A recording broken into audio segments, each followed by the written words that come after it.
चलिए देखिए हम लोग कल क्या पढ़ रहे थे, मूल्यांकन। ठीक है,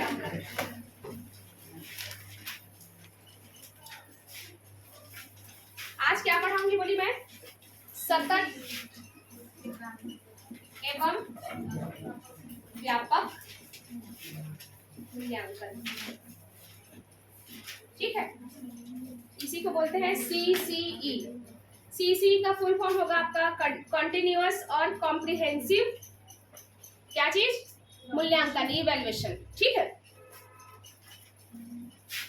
अब देखो इसमें नाम से ही पता चल रहा है, सतत मीन्स क्या होगा, जब आप बच्चों का क्या करो, निरंतर जब उसका मूल्यांकन करते जाओगे तो इसमें आएगा। व्यापक मीन्स यहाँ पर क्या होगा, किसी एक फील्ड में आप उसका मूल्यांकन नहीं करोगे कि वो बच्चा पढ़ने में बस कैसा है, ठीक है, कि वो अच्छे से क्वेश्चन सॉल्व कर पा रहा है कि नहीं, या उसके परसेंट कितना आ रहा है ये कि नहीं, ये चीज। ठीक है, आप इसमें क्या देखोगे, पूरा का पूरा सर्वांगीण विकास उसका हो पा रहा है कि नहीं, ये इसमें देखोगे। ठीक, अब आप इसमें देखना दो टर्म्स आते हैं इसमें, एक है आपका स्कूलेस्टिक, ठीक है, ठीक है, एक आपका आता है को स्कूलेस्टिक, ठीक है, डबल ओ।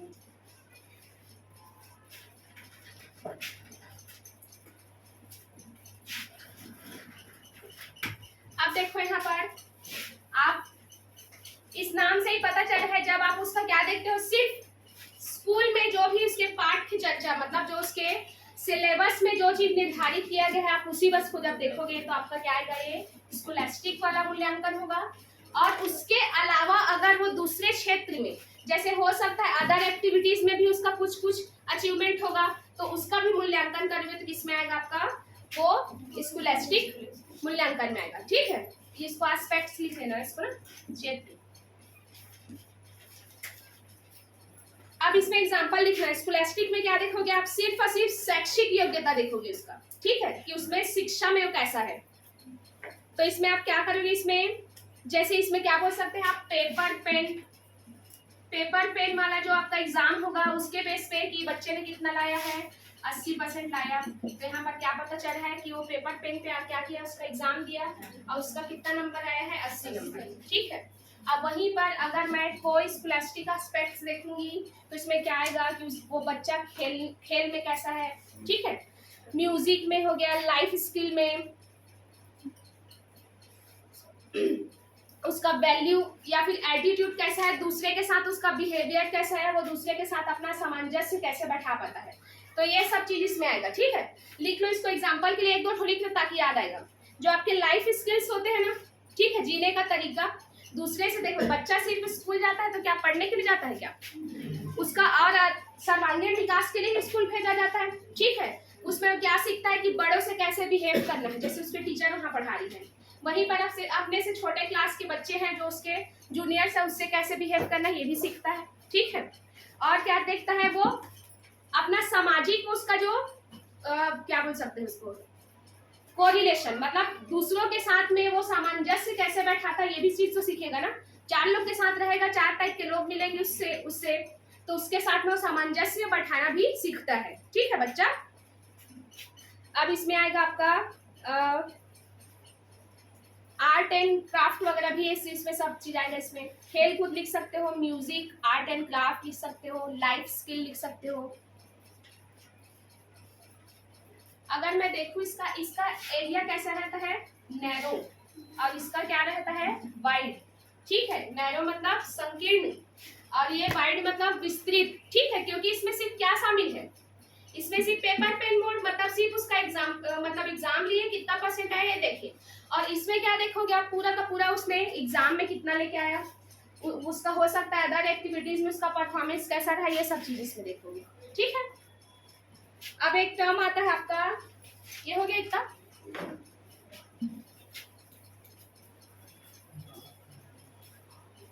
SBA।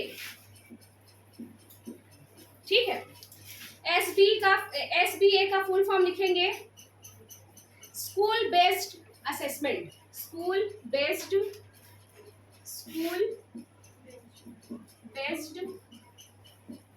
असेसमेंट। ठीक है, मतलब इसमें क्या बोला जाता है कि बच्चे का जो असेसमेंट है ना वो स्कूल के बेस्ट पे होना चाहिए, ठीक है। आप बच्चों को किसी दूसरे से के द्वारा उसका मूल्यांकन मत करवाओ, वो जिन लोगों के बीच में रह रहा है उन्हीं से उसका मूल्यांकन करवाओ, क्योंकि जिसके बीच में रहेगा वो उन लोग को ज्यादा पता रहेगा ना कि बच्चा किस क्षेत्र में अच्छा है, ठीक है। जैसे क्या होता है कि बोर्ड का पेपर जो रहता है ना वो क्या होता है, उसका एक स्टैंडर्ड साइड रहता है, मतलब सेट रहता है, ठीक है, कि वो इस वाले ऐसा क्वेश्चन आएगा, थोड़ा सा उसको बंद करो। इसमें क्या बोलते हैं कि बच्चे को पूरा स्कूल में जितने लोग उसके आसपास जुड़े हुए लोग हैं, जैसे उसके टीचर, उसके साथ पढ़ने वाले बच्चे, ठीक है, उसके मम्मी पापा, ये सब चीज ये लोग ज्यादा जानते हैं, ठीक है। तो उसका असेसमेंट किस बेस पे करो, जिन जिन लोग से उसका इंटरेक्शन होता है हमेशा उसके बेस पे उसका क्या करो, उसका मूल्यांकन करो, ठीक है।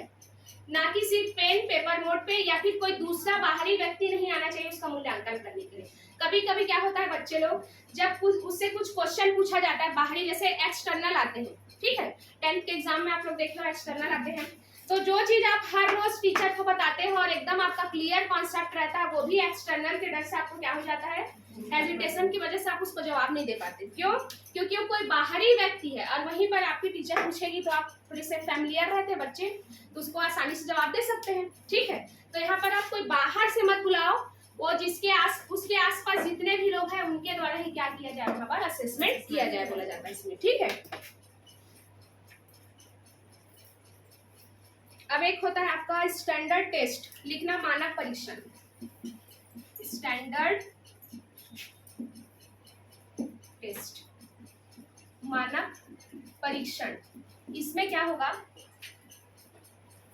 कि जो आप टेस्ट ले रहे हो ना वो सबके लिए सेम होना चाहिए, ठीक है। ऐसा नहीं है कि कोई बच्चा आपका फेवरेट है या फिर पहचान का है उसके लिए आप सरल क्वेश्चन सेट कर दिए उसके लिए, ठीक है। जैसे मान लो अब उसका बोर्ड का पेपर है वो कैसे आता है, सबके लिए सेम आता है ना, ठीक है। तो उसमें आप कोई बाइसनेस नहीं होगा, मतलब बाइसनेस मीन्स होगा भेदभाव नहीं कर सकते उसमें, ठीक है। सब सेम पेपर दिलाएंगे, सबका जितना उसमें जो ज्यादा बेस्ट होगा वो अच्छे से परफॉर्म करेगा और उसका वैसे ही नंबर आएगा उसमें, ठीक है।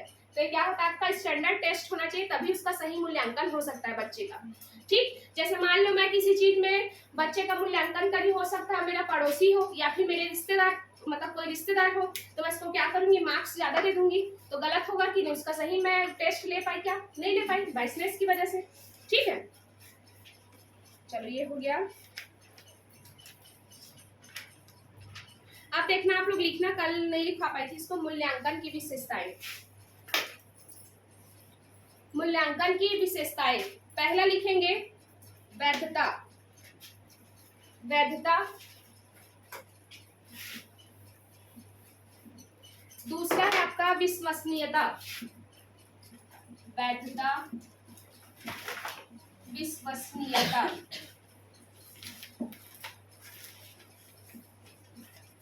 ठीक है। थर्ड है आपका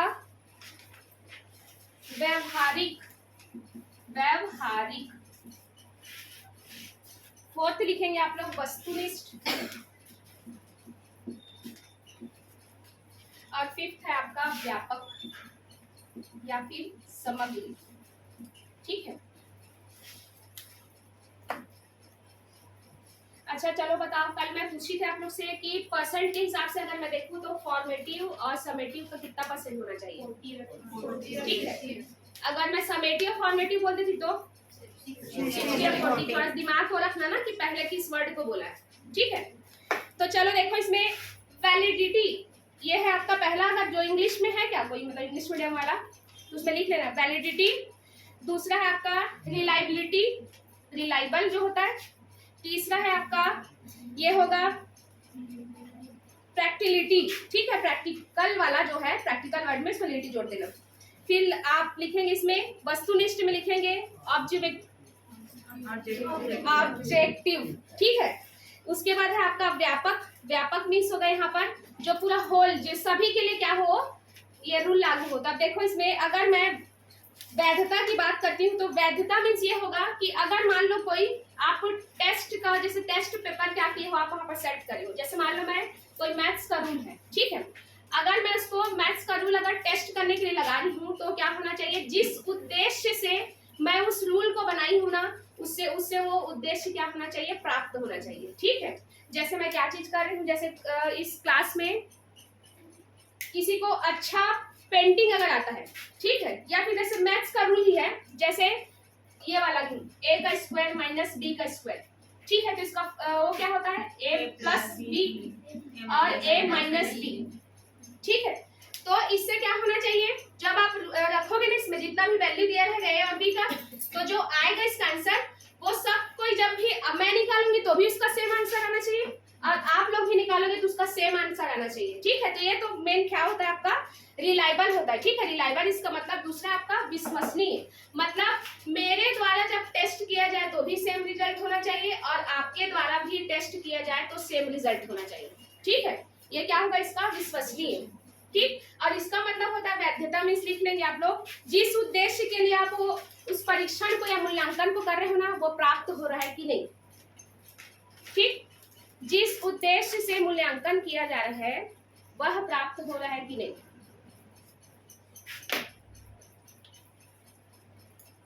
और रिलायबल में लिखेंगे कि हर बार टेस्ट करने में क्या होना चाहिए, सेम रिजल्ट आना चाहिए। ठीक है, हर बार टेस्ट करने में same result.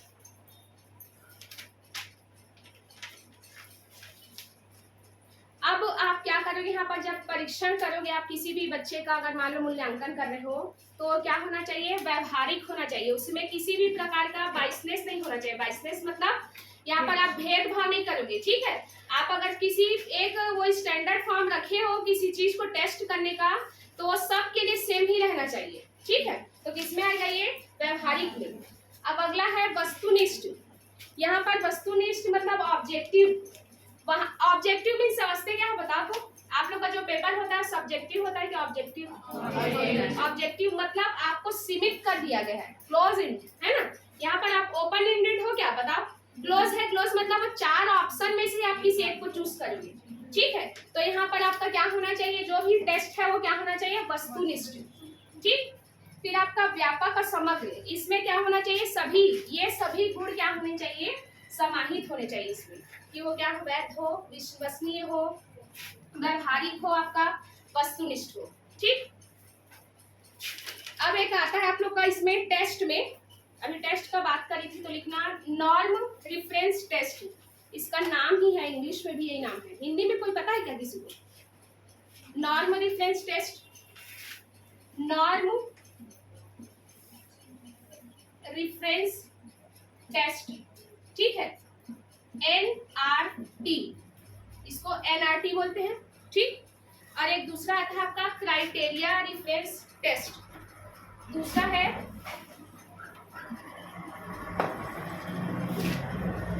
Criteria reference test.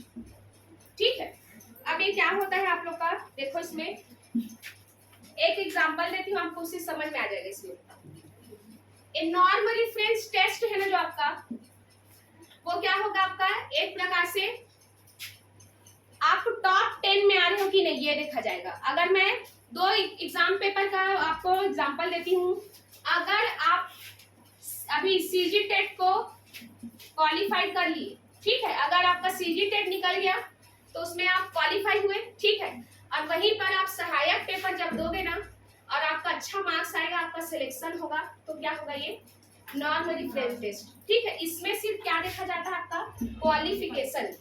ठीक है, और इसमें क्या देखा जाता है, आपका एंड रिजल्ट या फिर आपका रैंक देखा जाता है। ठीक है, ठीक समझ में आया। इसमें आप सिर्फ क्या हुआ, एलिजिबल हुए हो कि नहीं किसी पेपर के लिए, इसमें क्या बोला, कितना परसेंट होना चाहिए, 60%, 75%, जैसे सिंपल बता रही हूँ, अगर कोई कितना है, जनरल का मान के चलते। ठीक है, 60, तो जैसे आप 60% कोई भी लाया, कोई भी इसमें लाया 60%, तो सब एलिजिबल हो गए। तो इसके लिए सिर्फ क्या है, क्वालिफिकेशन देखा जाता है। लेकिन वहीं पर नॉर्मल रेफरेंस में क्या देखा जाता है कि आप टॉप 10 में या फिर जो सबसे ज्यादा जिसका नंबर आया रहता है उन लोग का सिलेक्शन होता है ना। वहां पर ये तो नहीं देखते ना कि आप इतना परसेंट लाए तो आप पास हो गए, आपको नौकरी मिल गया, नहीं होता ना। तो इसमें आप सिर्फ क्वालिफिकेशन देखा जाएगा और इसमें क्या देखा जाएगा, आप टॉप 10 में या फिर आपका रैंक कितना रहा ये देखा जाएगा। ठीक, इसमें क्या किया जाता है, कंपैरिजन, इसमें लिखना, इसमें कंपैरिजन किया जाता है और इसमें सिर्फ क्वालिफिकेशन देखा जाता है, किसमें, क्राइटेरिया रेफरेंस टेस्ट में। ठीक, अब चलो नेक्स्ट लिखना, टेक्निक्स ऑफ इवैल्यूएशन, मतलब मूल्यांकन के तरीके या तकनीक। ठीक है, मूल्यांकन के तरीके या तकनीक। ठीक है, मूल्यांकन के तरीके या तकनीक, किस किस तरीके से आप क्या कर सकते हो, किसी बच्चे का मूल्यांकन कर सकते हो। फर्स्ट लिखेंगे आप इसमें ऑब्जर्वेशन, उसको क्या बोलते हैं हिंदी में, अवलोकन, है ना। फर्स्ट है अवलोकन, ठीक है, ऑब्जर्वेशन। दूसरा है आपका, दूसरा लिखना रेटिंग स्केल, रेटिंग स्केल। ठीक है, इसको हिंदी में भी तो रेटिंग स्केल ही बोलते हैं इसको। ठीक, तीसरा लिखेंगे आप सोशियोमेट्री, मतलब समाजीकरण, मतलब वो समाज से कैसे रिलेशन बनाते हैं ना, सोशियोमेट्री। ठीक है, इसका हिंदी में किसी को पता है क्या मीनिंग, मतलब इसका वर्ड का, ऐसे तो पता है समाज में जो रिलेशन बना के रखता है वो बच्चे इसमें आएंगे। ठीक है, उसके द्वारा आप उसका परीक्षण कर सकते हैं। समाजीकरण,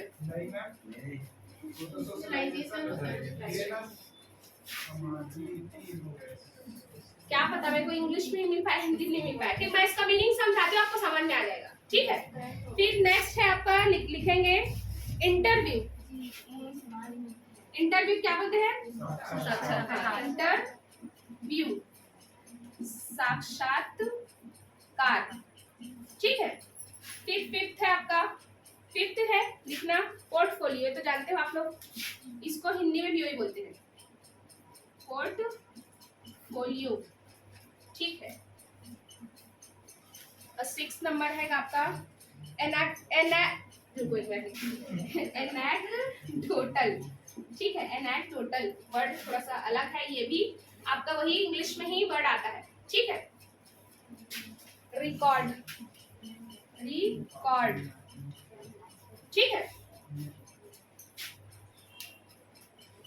चलो देखो, अब इसमें ऑब्जर्वेशन द्वारा कैसे कर सकते हो, जैसे आप क्या करोगे, यहाँ पर अवलोकन करोगे, किसी बच्चे का आप अवलोकन करके, सिर्फ प्रत्यक्ष रूप से आप देखें, इसको भी क्या होता है, डायरेक्ट और इनडायरेक्ट रूप से भी आप क्या कर सकते हो, अवलोकन। जैसे मान लो मैं देखी कि किसी बच्चे को, जैसे कोई टॉपिक पढ़ाई, अब मैं वहां जाके उनसे खुद से पूछी कि बेटा इसका आंसर क्या होगा, अब मैं क्या करूँ, यहाँ पर डायरेक्ट जाके देखी कि उस बच्चे को समझ में आया है कि नहीं।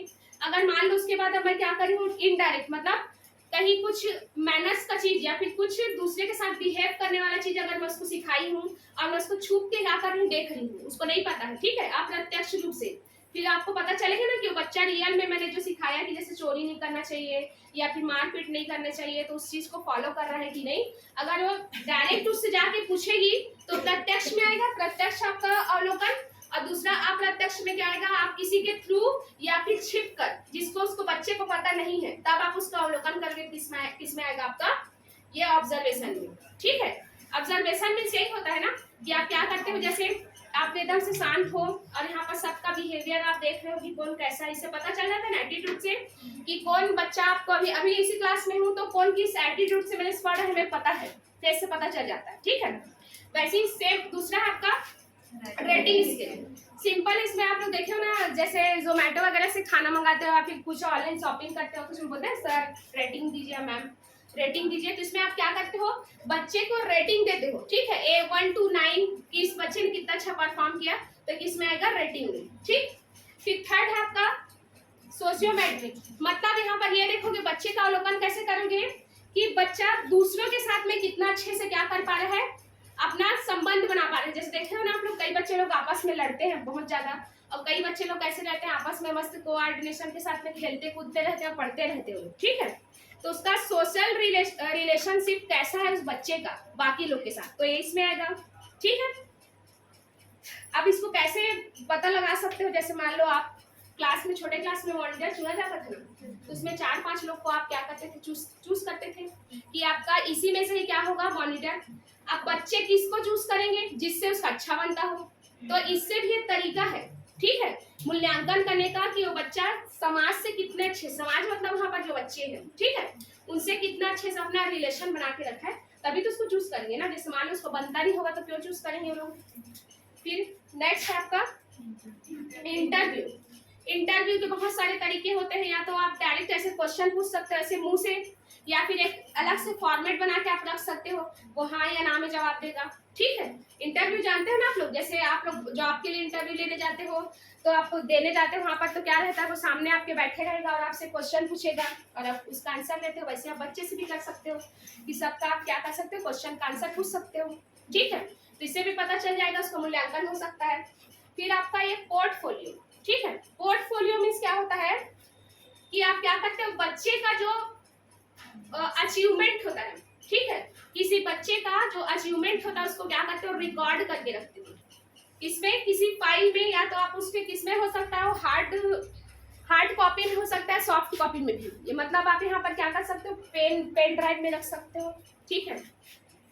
उसका एक फाइल मेंटेन करके रख सकते हो कि उसने अभी तक के कितना भी अचीवमेंट प्राप्त किया है, किस फील्ड में बच्चा ज्यादा अच्छा है, ठीक। सिंपल जैसे मान लो आपके डॉक्टर वाला जो रहता है ना, हिस्ट्री, आपका मेडिकल रिपोर्ट वगैरह का भी आप लोग फाइल बना के रखते हो कि नहीं, कि अभी तक में आपको क्या क्या प्रॉब्लम हुआ, उसका एक जगह क्या करते हो, आप उसको कलेक्ट करके रखे रहते हो। वैसे ही किसी बच्चे का शुरू से लेकर अभी तक का जो उसका अचीवमेंट वगैरह है, या फिर उसके अंदर जो कमी वगैरह है, उसको आप किसमें रिकॉर्ड करके रखते हो, पोर्टफोलियो में, ठीक है। फिर आपका लास्ट है एनेक्डोटल रिकॉर्ड। इसमें क्या होगा, आप एक पर्टिकुलर घटना को बस क्या करोगे, रिकॉर्ड करोगे, ठीक है। जैसे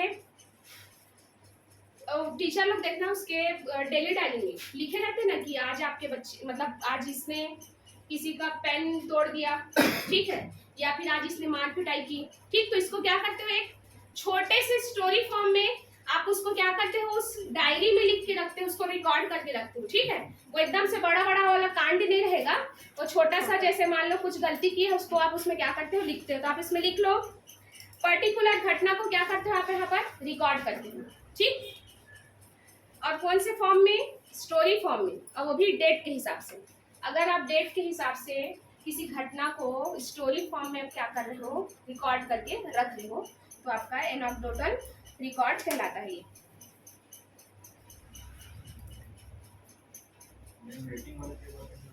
रेटिंग में यहाँ पर ये रहेगा कि आउट ऑफ, जैसे मान लो आप कुछ टेस्ट ही लेते हो ना, जैसे 10 नंबर का टेस्ट है, तो आप इसमें जैसे मैं मान लो 10 क्वेश्चन पूछी और आपने कितना आंसर दिया, उसके हिसाब से मान लो आप 3 आंसर दिए तो मैं 3 रेटिंग दूंगी आपको, ठीक है। तो इसमें ना स्केल निर्धारित होता है, ठीक है। उसमें स्टैटिस्टिक में ज्यादा रहता है, ये वाला स्केल बना रहेगा, ऐसे 1 2 3 4 ऐसे लिखा रहता है। इसमें क्या रहेगा, 1 2 3 4 करके पूरा 9 तक लिखा रहता है, इसमें 9 तक रहता है, ठीक है। तो इसमें क्या होगा कि आप उसको क्या दोगे, रेट दोगे। सिंपल ऑनलाइन शॉपिंग वगैरह करते हैं तो उसमें रेट देते हैं ना। अभी ऑनलाइन एग्जाम होता है, फिर सबमिट होने के बाद लास्ट में जो देता है रेटिंग का, वही वाला बोल रहे हैं क्या बोल रहे हैं, टेस्ट बुक को बता रहे हैं, मैं जानूंगा जो एग्जाम होता है ऐप में ना, हाँ, तो तो वही है, किसी भी चीज से आप कितने संतुष्ट हो वो आप रेटिंग दे रहे हो, वही स्टार बना रहा वो हिसाब से इंस्टीट्यूट को देते हैं। हाँ, कि आप इससे कितने सेटिस्फाई हुए, वही रेटिंग दी है उसमें। वैसे आप ऑनलाइन शॉपिंग में देते हो रेटिंग उस ऐप को कि आपको उसका कैसे, जो सर्विस है कैसे लगा, तो वैसे ही सेम इस बच्चे ने कैसा परफॉर्म किया आप उसको रेटिंग दिए हो, ठीक है। चलो नेक्स्ट टॉपिक आप लोग लिखना। आप लोग को जो भेजी किसका वाला RPWD समझ में आया, उसमें कुछ तो था नहीं, हिंदी इंग्लिश दोनों भेज रही हूँ ग्रुप में, तो आप हिंदी को भी पढ़ सकते हैं, इंग्लिश को भी पढ़ सकते हैं उसमें का, ठीक है। तो उसमें सिर्फ आपको नाम क्या याद रखना, उसमें पढ़ाना है क्या उसको भी, हाँ 2 मिनट बता 2 मिनट।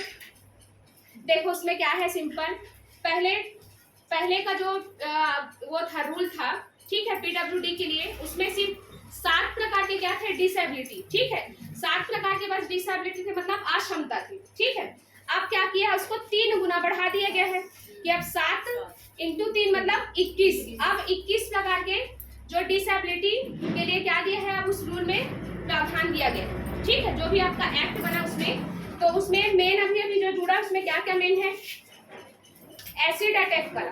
ठीक है, उसमें पहले नहीं था। ठीक है, हाँ, सिकल सेल्स वाला क्या हाँ, ये सब भी है आपका। और वो क्या बोलते हैं, बौनेपन वाला जो है ना, बौनापन को भी उसमें। ठीक है, उसका नाम आप लोग देख लेना, मैं हिंदी इंग्लिश दोनों में भेज दी हूँ, तो जो ग्रुप में उसको मिल गया होगा तो थोड़ा सा पढ़ लेना उसको।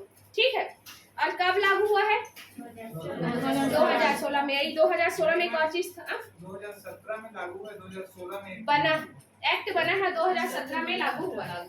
ठीक है, तो बस उसमें उतना ही है। पहले 7 था, अब उसको कितना कर दिया गया है, 21। ठीक है, एक पॉइंट और है उसमें कि जो 40% से ज्यादा जो लोग हाँ, हाँ, को ये मिलेगा।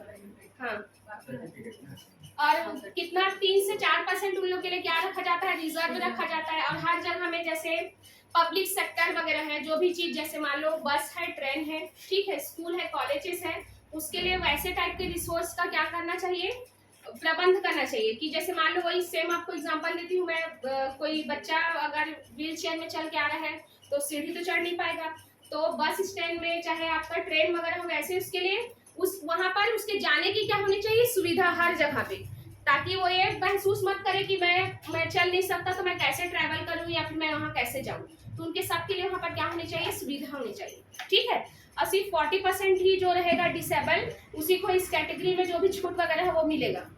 ठीक, और कुछ इसमें का जैसे आरटीई में कहा गया 6 से 14 या बच्चे को निःशुल्क शिक्षा, तो इसमें पूरा 18 साल तक। उसमें सिर्फ क्या बोला है, 6 से कितने वर्ष तक का, 14 वर्ष तक। ठीक है, उन बच्चों को नॉर्मल अगर देखा जाए तो उसमें ये लिखा है कि 6 से 14 साल तक के बच्चे को क्या दिया जाएगा, फ्री एजुकेशन दिया जाएगा। लेकिन जो ये डिसेबल वाले में आ रहा है, उसको पूरा का पूरा 18 वर्ष तक, जो उसका मतलब तब तक स्कूल कंप्लीट होता है ना उस टाइम तक, तो उस टाइम तक क्या मिलेगा, उसको फ्री में एजुकेशन मिलेगा। ठीक, चलो नेक्स्ट अगला लिखना टॉपिक। और कुछ बचा उसमें, और कुछ है इसमें क्या, उसमें आरटीई पढ़ेंगे तो उसमें भी आएगा बहुत सारा पॉइंट। ठीक है, कल मैं आप लोग को जो ऑब्जेक्टिव क्वेश्चंस भेजी थी उसमें देखना आप लोग, संज्ञान और संवेग से रिलेटेड क्वेश्चन था। ठीक है, क्या चीज आपका, कॉग्निशन और इमोशन, उससे भी रिलेटेड क्वेश्चन था ना, तो आज उसको कर लेते हैं। ठीक, चलो नेक्स्ट टॉपिक लिखना।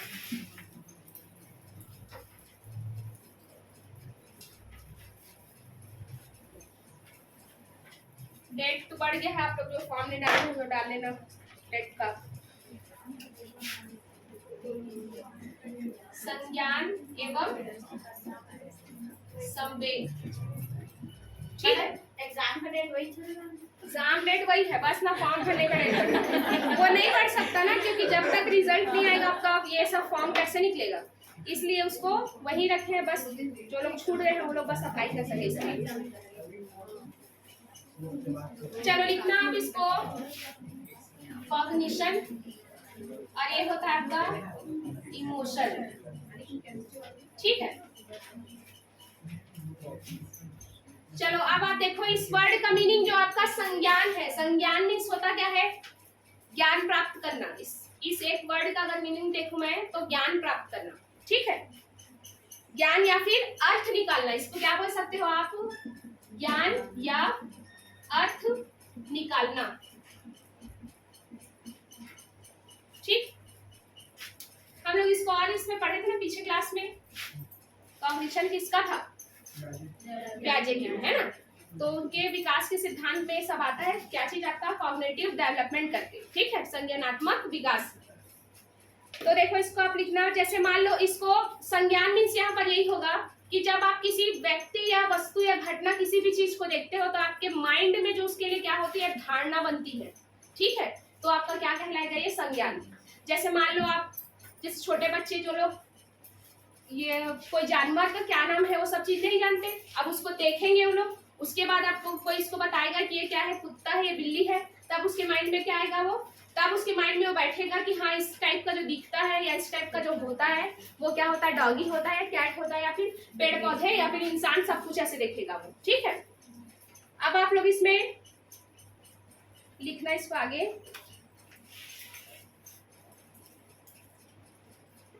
जो आपका संज्ञान होता है ना, वो नॉलेज प्राप्त करने की क्या होती है, मतलब नॉलेज मीन्स ज्ञान, है ना, ज्ञान प्राप्त करने की क्या होती है, प्रक्रिया। ज्ञान प्राप्त करने की प्रक्रिया को क्या बोला जाता है, संज्ञान। ठीक,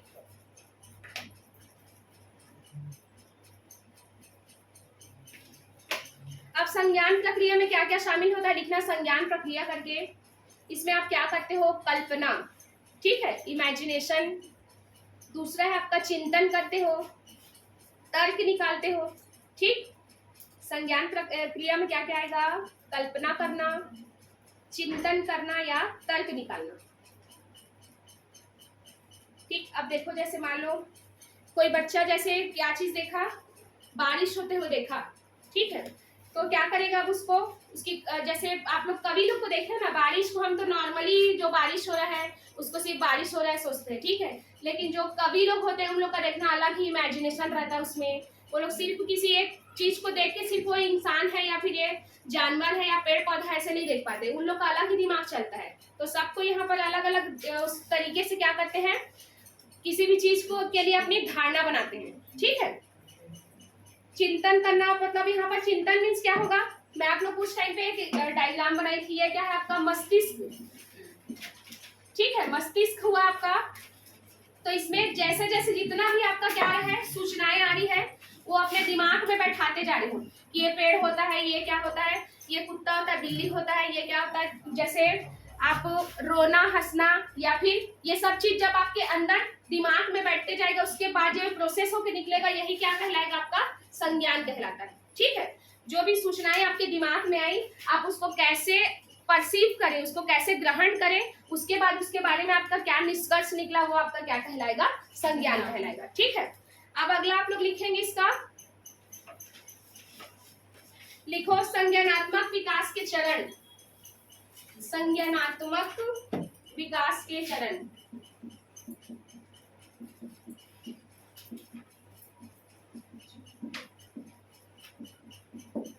ठीक है, चरण या उपागम।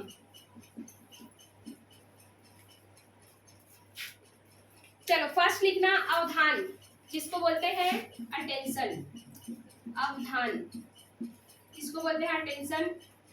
दूसरा है आपका स्मृति, मेमोरी। थर्ड लिखेंगे आप लोग मेटा संज्ञान, मेटा संज्ञान। फोर्थ लिखेंगे मस्तिष्क मानचित्रण, मस्तिष्क मानचित्रण। ठीक है, ये है आपका अटेंशन, दूसरा है मेमोरी, तीसरा है मेटा कॉग्निशन बोलते हैं इसको, और लास्ट है आपका माइंड मैपिंग या फिर ब्रेन मैपिंग बोलते हैं। ठीक है, इंग्लिश वर्ड भी इसका दोनों का लिख लो ना, इसको मेटा कॉग्निशन बोलते हैं। ठीक है, मेटा कॉग्निशन। ठीक है, और ये आपका आएगा माइंड मैपिंग या फिर ब्रेन मैपिंग, यही एक ही वर्ड है ना ये। तो देखो कोई बच्चा कैसे सीखेगा किसी चीज को। ठीक है, जैसे अब मैं बता रही हूँ, जैसे छोटे बच्चे को आप लोग देखे हो ना कि जैसे गाय वगैरह आती है तो छोटे बच्चे को देखना, आप तो उसको दिखाओगे तो आप लोग उसको देखना, जैसे गैया है, गैया ऐसे बोलते हैं, तो फिर उसके दिमाग में देखना वो बैठने लगता है कि अच्छा इस टाइप का जो जानवर दिखता है वो गैया होती है। ठीक है, तो यहाँ पर उसका क्या होता है, पर दिमाग क्या होता है अलर्ट की क्या कर रहे हैं वहां पर अटेंशन की, वो इस टाइप का दिखने वाला चीज क्या होता है गाय। ठीक है, फिर दूसरे दिन जब मान लो कोई फिर से वैसी गाय 2-3 दिन के बाद आया तो उसको वो चीज क्या करेगा, वो स्मृति में आ जाएगा उसका कि क्या कि उस टाइम पे मम्मी या पापा मेरे बताए थे कि इसका क्या नाम है, इसका गैया नाम है करके। ठीक है, या फिर गाय जो भी बोलना है उसको। अब उसके बाद क्या कर रहे हैं मेटा कॉग्निशन, मतलब यहाँ पर ये होता है इस मेटाकॉग्निशन वर्ड का मीनिंग क्या होता है? देखो, थिंकिंग अबाउट थिंकिंग, एक लाइन लिखना, थिंकिंग अबाउट थिंकिंग, मतलब अपने सोच के बारे में भी सोच रहे हो आप, ठीक है। जैसे कवि लोग करते हैं, खास कर यही, thinking about thinking, thinking about thinking, ठीक है। तो यहाँ पर क्या है, अपनी सोच के बारे में भी सोचते हैं। जैसे कैसे सोच सकते हो? कभी लोग कभी बताए, मैं एग्जांपल, हम तो नॉर्मली बारिश हो रहा है सोचते हैं, ठीक है। वो उस चीज को देखना कैसे इमेजिन करते हैं, उस जैसे छोटे बच्चे लोग को ही देखे ना, आप लोग भी छोटे रहे होगे तो आप सोचते रहोगे कि जब बारिश होता है तो हम लोग क्या सोचते हैं कि भगवान जी ऊपर में नल खोल दिए होंगे इसलिए बारिश हो रहा है। ये क्या है, आप पहले तो ये जानते थे सिर्फ बारिश होता है, फिर अपना अपना दिमाग लगाते हैं ना कि हो सकता है नल खोल दिए होंगे तो इसलिए क्या होगा, पानी गिर रहा है। जैसे उस गाने में है ना, क्या बोलते हैं, ईशान वाला जो मूवी है, क्या नाम है उसका, हाँ, बम बम भोले वाले जिस गाने में, तो उसमें जो सब एक एक लाइन जो बोलता है ना, वो तो सब क्या है, वो उसका मेटाकॉग्निशन ही है कि हम जो नॉर्मल चीज को देखते हैं उसका दूसरा भी पक्ष हो सकता है, आप इस तरीके से भी सोच सकते हो, ठीक है। उसमें बोलता है ना, भला तितलियां भी, सॉरी मछलियां बोलता है ना, मछलियां भी क्यों नहीं उड़ती है करके। तो ये यही है कि आप जो पहले तो ये सोच लिए मछलियां क्या करती है, सिर्फ पानी में ही तैरती है, तितली क्या है, सिर्फ आसमान में उड़ते हैं। अब वो छोटा बच्चा देखना तरह तरह के क्वेश्चन करता है ना कि क्यों ऐसा नहीं होता कि तितली लोग भी क्यों पानी में नहीं तैर सकते या मछली क्यों नहीं उड़ सकती। यही है क्या, उसका थिंकिंग अबाउट थिंकिंग, ठीक है। मतलब अपना जो पहले से जो सोच बनाया है उसके बारे में भी सोचता है कि ये सब चीज ऐसा क्यों नहीं है, ठीक। फिर आपका फोर्थ पॉइंट है मस्तिष्क मानचित्रण। मानचित्रण मीन्स क्या होता है, मैपिंग। मैप मीन्स क्या होता है बताओ आप लोग, जैसे भारत का नक्शा या फिर छत्तीसगढ़ का नक्शा देखते हो तो क्या होता है, आप एक प्रकार से उसको आकार देते हो ना कि ये जगह यहाँ, ये जगह यहाँ है। वैसे सेम यहाँ पर टीचर क्या करती है कि कोई मान लो उसको टास्क देती है, ठीक है। उसके बाद वो बच्चा क्या करेगा, उसको मैपिंग करेगा कि किस काम को कैसे करेगा या किस काम को किस तरीके से अच्छे से किया जा सकता है, ठीक है। जैसे मान लो उसको कोई प्रोजेक्ट दिए हो, कुछ किसी चीज का पेंटिंग बनाने के लिए हो, तो देखना 10 प्रकार का पेंटिंग आपको मिलेगा, मिलेगा कि नहीं मिलेगा, टॉपिक सेम रहता है लेकिन उसका उस चीज को प्रेजेंटेशन करने का तरीका अलग रहता है ना। तो उसका माइंड वहां पर जैसे उस चीज को क्या कर रहा है, तरीके, जिस तरीके से उसको क्या कर रहा है, प्रेजेंट कर रहा है, वो किस में आएगा, आपका माइंड मैपिंग में आएगा, ठीक है। इसको आप बोल सकते हो माइंड में क्या कर सकते हो, मस्तिष्क में आप चित्र बनाते हो, ठीक है। जैसे हम लोग रहते हैं ना, इंजीनियर लोग को खाली जगह दिखा दो, हम लोग तुरंत सोच लेंगे ना कि मतलब जो आर्किटेक्चर जो लोग रहते हैं उन लोग को कि यहाँ पर ये रहेगा, यहाँ पर ये रहेगा, तो वहाँ पर कोई उस पेन में ऐसे यूज नहीं करता, उसका माइंड में ही सब चीज क्या होता है, मैप की जैसे बन जाता है, ठीक है। जैसे कई बच्चे लोग को देखना, बड़े लोग को उतना रास्ता वगैरह याद नहीं रहता, लेकिन जो छोटे बच्चे रहते हैं उन लोग को कहीं से लेके जा रहे होंगे तो उन लोग पक्का याद रहेगा, क्योंकि उन लोग की जो मेमोरी पावर होती है वो बहुत ज्यादा तेज होती है, ठीक है। अब संज्ञान के पक्ष लिखेंगे। संज्ञान के पक्ष में क्या क्या आएगा, पहला है ज्ञान, जिसको बोलते हैं नॉलेज। दूसरा है समग्रता, टोटल। थर्ड लिखेंगे आप लोग इसको अनुप्रयोग, जिसको बोलते हैं एप्लीकेशन, ठीक है। फिर क्या करोगे, विश्लेषण। विश्लेषण मीन्स होता है एनालिसिस, विश्लेषण एनालिसिस। फिफ्थ पॉइंट लिखेंगे संश्लेषण, जिसको बोलते हैं सिंथेसिस, ठीक है। फिर लास्ट में होता है मूल्यांकन, ठीक। सिंपल इसमें कौन सा वाला एग्जांपल दे सकते हो आप, न्यूटन का जो लॉ है, कौन सा, ग्रेविटी का, गुरुत्वाकर्षण का। जैसे आप बच्चे को आप आपको क्या बताना है, गुरुत्वाकर्षण के बारे में, ठीक है। अब यहाँ पर उनको क्या बताया, आप इस वर्ड को मैं पहले बच्चे क्या करूंगी, बताऊंगी कि आप एक रूल होता है जो न्यूटन ने दिया है, वो क्या है, गुरुत्वाकर्षण। यहाँ पर क्या मिला बच्चों को, ये नॉलेज मिला कि गुरुत्वाकर्षण नाम का भी कोई वर्ड है, ठीक है। अब ये क्या होगा, ये समग्रता। समग्रता मीन्स यहाँ पर ये है कि जो गुरुत्वाकर्षण बल है ना वो सभी के लिए रूल लागू होगा, ठीक है। क्या सिर्फ, अभी अनुप्रयोग में सिर्फ बताऊंगी। अब दूसरा है देखो अनुप्रयोग, मतलब अब टीचर यहाँ पर क्या करेगा, देखो बेटा जो ना आपका जो न्यूटन का लॉ है उसी वजह से हर ऊपर जो उछाली जाने वाली चीज वो नीचे आके गिरती है। ठीक है, हम लोग जो जमीन पे यहाँ पर खड़े हैं वो गुरुत्वाकर्षण की वजह से है। अगर हम स्पेस में वहीं पर जाएंगे तो हम वहां पर कहीं खड़े नहीं रहेंगे, उड़ते रहेंगे। ठीक है, वो किस वजह से हो रहा है? गुरुत्वाकर्षण की वजह से। तो यहाँ पर आप उसी जो नॉलेज को पाए ना गुरुत्वाकर्षण की, ये जो वर्ड है, तो इसी को आप क्या कर रहे हो? एप्लीकेशन हर जगह अप्लाई कर रहे हो।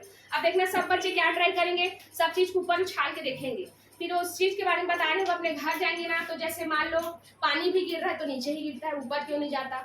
ये सामान को अगर मैं ऊपर फेंक रहा हूँ देख कैसे नीचे आ गया? तो सब चीज को अप्लाई करेगा कि क्या सिर्फ न्यूटन तो सिर्फ सेब को गिरते हुए देखा तब उसके दिमाग में आया था, तो उनको ये मत लगे कि सिर्फ सेब बस नीचे गिरता है।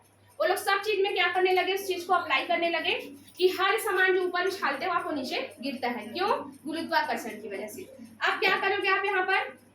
एनालिसिस मतलब विश्लेषण। आप क्या करते हो? किसी भी थ्योरी को जब आप पढ़ते हो ना तो छोटे छोटे पार्ट में आप क्या करते हो? डिवाइड करते हो उसको। विश्लेषण मीन्स क्या होता है? जब आप किसी काम को छोटे छोटे पार्ट में डिवाइड कर लो। ठीक, अब जैसे जैसे उसका अलग अलग पहलू से आप क्या कर लिए, उसको अलग अलग पहलू से उसका विश्लेषण करिए, फिर उसको एक साथ जब मिलाओगे ना आपके सब, हाँ सच में ये रूल लग रहा है, हर जगह सेम हो रहा है करके, तो ये क्या कहलाएगा? आपका संश्लेषण। ठीक है, फिर लास्ट है आपका मूल्यांकन। उसके बाद आपका सही में ये रिजल्ट निकलेगा कि ये सब क्यों हो रहा है, आपका न्यूटन की लॉ गुरुत्वाकर्षण की वजह से ये सब घटनाएं हो रही थी। ठीक है, वैसे आप लोग को प्रकाश संश्लेषण के बारे में बताई थी कि नहीं? तो भी रूल है, रूल को आप बता दोगे तो नहीं हो पाएगा, है ना? तो ऐसी सेम आप जैसे मैथ्स का भी कोई रूल है या फिर कोई भी जो रूल बना है उस चीज को आप क्या करते हो? पहले तो उसको छोटे छोटे पार्ट में आप डिवाइड करते हो, उसके बाद क्या करते हो? उसको एक साथ जब मिलाते हो उसको क्या कहलाता है? आपका विश्लेषण कहलाता है। ठीक, समझ में आया वाला? फिर नेक्स्ट है आपका संवेग।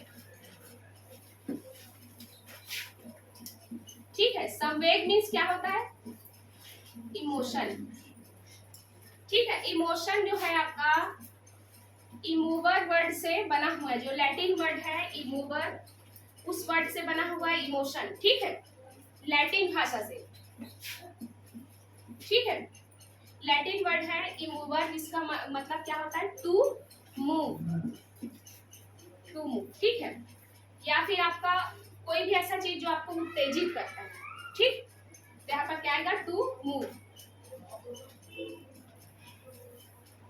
एक आप सेंटेंस लिखेंगे, उस मनोवैज्ञानिक का नाम है रेथस। रेथस बोलते हैं, कोटेशन लिखना ना उसका, जो परिभाषा दिए हैं इमोशन का।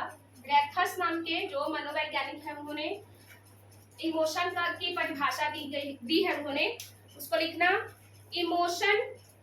Emotions colour of life. Emotions colour of life. ठीक है, यहाँ पर ये बोल है कि जो आपके इमोशन होते हैं ना, संवेग होते हैं, वो आपके लाइफ में क्या करते हैं? रंग भरते हैं। ठीक है, क्योंकि बिना इमोशन के कोई भी आदमी क्या बन जाएगा? रोबोट बन जाएगा। ठीक है, क्योंकि रोबोट में कोई प्रकार का इमोशन होता है क्या? नहीं, वो मनुष्य में बस होता है। ठीक है, तो देखो यहाँ पर एक मनोवैज्ञानिक है मेंटॉप। ठीक है, मेंटॉप नाम है इनका। ये बोलते हैं कि किसी बच्चे में बाई बर्थ 3 प्रकार के इमोशन होते ही हैं।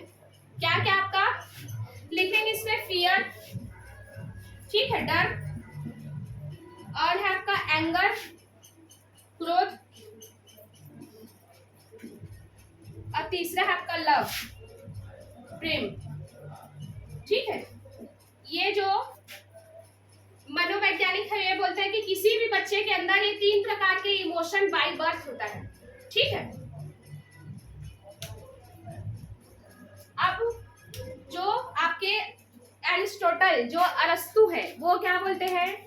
संवेग के बारे में उनका एक लाइन है कि जो संवेग होता है ना, वो सही मात्रा में, सही व्यक्ति के लिए, सही जगह पे, मतलब जो आपका क्या है, आपका जितने क्वांटिटी में जो इमोशन को अगर आप कंट्रोल करना नहीं सीखे ना, तो आपके लिए वो क्या होगा? नुकसानदायक होगा। ठीक है, अगर मान लो आप अपना प्यार ज्यादा ही दिखा दे रहे हो किसी के लिए, तो भी आपके लिए नुकसान ज्यादा होगा।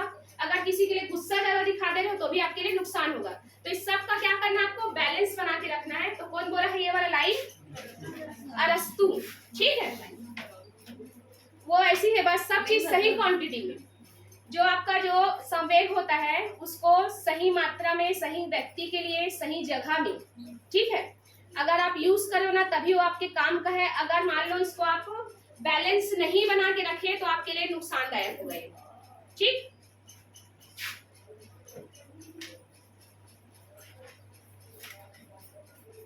अब मैं कितना बताना, सबसे पहले जो ये संवेग हो गया और संज्ञान, ये दोनों एक दूसरे से जुड़े हुए हैं कि नहीं, ठीक है। आपस में क्या है, ये लोग दोनों एक दूसरे के ऊपर क्या है, बेस्ड है, मतलब एक दूसरे से क्या है, जुड़े हुए हैं, ठीक है। कि एक आप इसको देखे होंगे ऑब्जेक्टिव क्वेश्चन में, उसमें लिखा भी है कि आपका संज्ञान और जो आपका संवेग है वो आपस में कैसे है, परस्पर जुड़े हुए हैं, मतलब एक दूसरे पर निर्भर है कि अलग अलग है। तो अगर ऐसा क्वेश्चन आया तो ये दोनों के दोनों क्या है, आपके संज्ञान और संवेग आपस में जुड़े हुए होते हैं, ठीक है। लेकिन एक ही व्यक्ति है जिन्होंने ये बोला है कि ये आपस में जुड़े नहीं होते। कौन? कौन? हाँ, ज़ेजोंग, ठीक है। इसको हिंदी में भी लिख लेना, ज़ीजोंग लिखाता है, ज़ीजोंग, ठीक।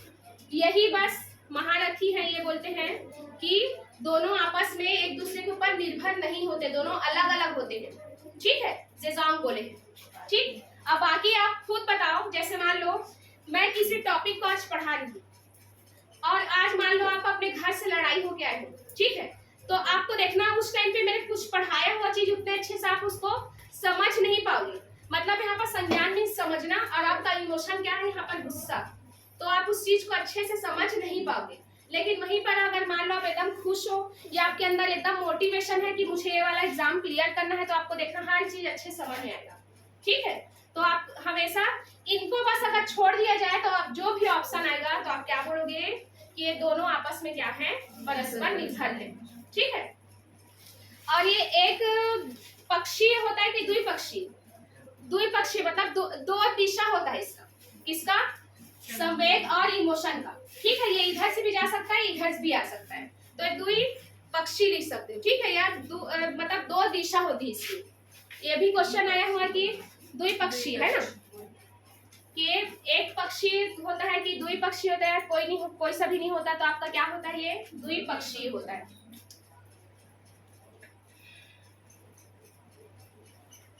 हो गया, चलिए मैं इसके सिद्धांत ना कल पढ़ाऊंगी, ठीक है।